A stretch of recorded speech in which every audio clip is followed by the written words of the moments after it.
नमस्कार, प्रणाम। आज मैं बाबा काशी चैनल में बनारस का प्राचीनतम हनुमान मंदिर, संकट मोचन मंदिर, इस पे कुछ शब्द कहूँगा।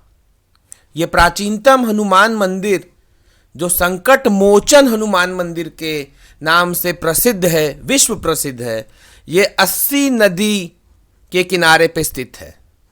ये प्राचीनतम हनुमान मंदिर 16वीं शताब्दी में स्थापित किया गया था।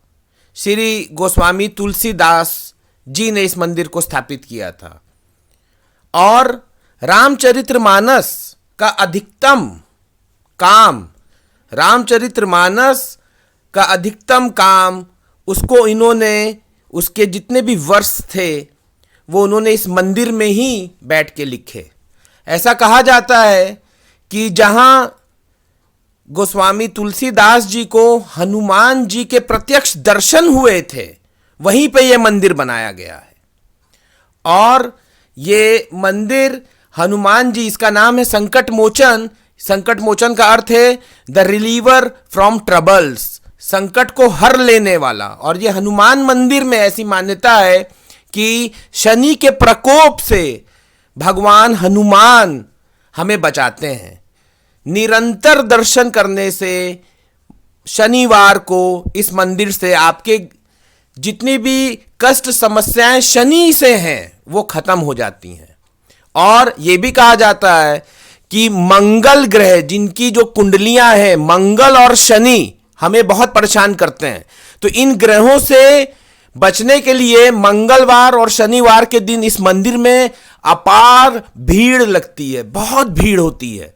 और ऐसी एस्ट्रोलॉजिक मान्यता है कि मंगलवार और शनिवार को हनुमान जी के दर्शन करने से संकट मोचन में आपकी सारी समस्याएं खत्म हो जाती हैं।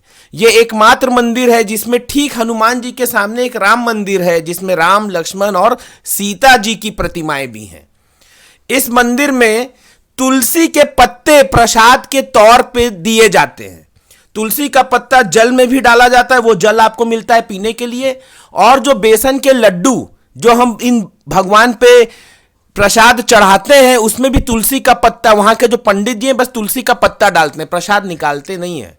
क्यों? क्योंकि तुलसीदास जी ने इस मंदिर को स्थापित किया। तुलसीदास जी को भगवान हनुमान के प्रत्यक्ष दर्शन हुए और रामचरितमानस भी तुलसीदास जी ने इसी मंदिर में बैठ के लिखी। तो ये 16वीं शताब्दी का मंदिर है।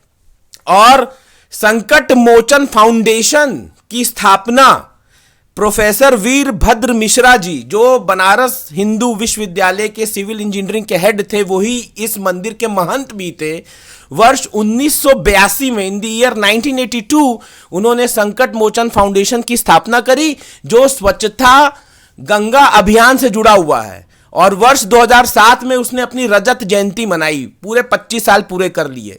और वीरभद्र मिश्रा जी का यह संकट मोचन फाउंडेशन विश्व प्रसिद्ध है और यूनाइटेड नेशन इन्वायरमेंट प्रोग्राम के द्वारा एक स्थापित जो एक पुरस्कार है जिसका नाम है ग्लोबल 500 रोल ऑफ ऑनर, उसमें वीरभद्र मिश्रा जी को सम्मान भी मिला।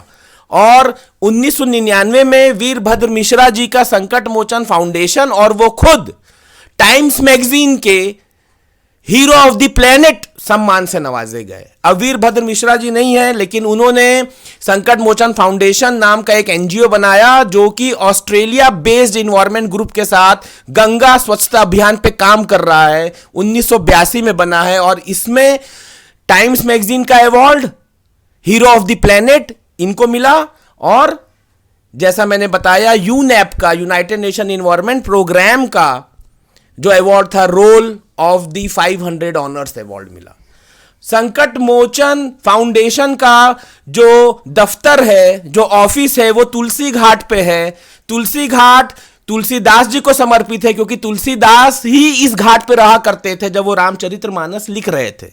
और तुलसी घाट वर्ष 1941 में पक्का करवाया गया by the famous industrialist Baldev Das Birla. BD Birla ने तुलसी घाट को पक्का किया 1941 में। तो ये तो रहा हमारे तुलसी घाट और संकट मोचन मंदिर के बारे में थोड़ी सी जानकारी। जाते जाते ये बताना चाहता हूं, इस संकट मोचन संगीत समारोह भी आयोजित करता है, संकट मोचन संगीत समारोह, और पूरे भारत से विश्व प्रख्यात और हमारे देश के आर्टिस्ट, म्यूजिशियंस, डांसर्स वो हर साल अप्रैल में संकट मोचन संगीत समारोह में हिस्सा लेते हैं। तो जब भी आप काशी जाएं, जरूर संकट मोचन मंदिर में आप अपना मत्था टेकें और भगवान हनुमान से आशीर्वाद लें। इन्हीं शब्दों के साथ मैं अब विदा लेता हूं। प्रणाम।